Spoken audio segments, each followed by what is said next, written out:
1 ऑगस्टपासून समुद्रातील मासेमारीवरील शासकीय बंदी उठली आहे, तर नुकतीच नारळी पौर्णिमा झाल्याने मच्छीमार समुद्रात मासेमारीला जाण्यासाठी सज्ज झालेत।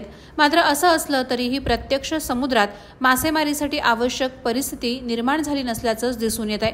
अजूनही जोरदार लाटांचा मारा मासेमारी नौकांना धोक्याची चाहूल देत आहे।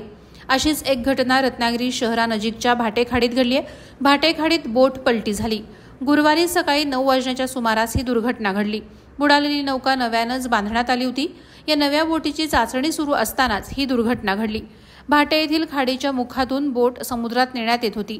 यावेळी खाडीच्या पाण्याचा करंट बसल्याने बोट खाडीत पलटी झाली। बोट पलटी होताच बोटीतील खलाशांनी खाडीत उड्या घेतल्या।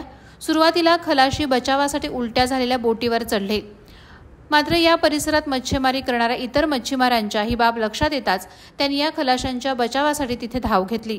सुरक्षेसाठी आणि लाटांचा मारा कमी करण्यासाठी बुडालेल्या बोटीच्या सभोवती इतर बोटींच्या मदतीने रिंगण तयार करण्यात आलं।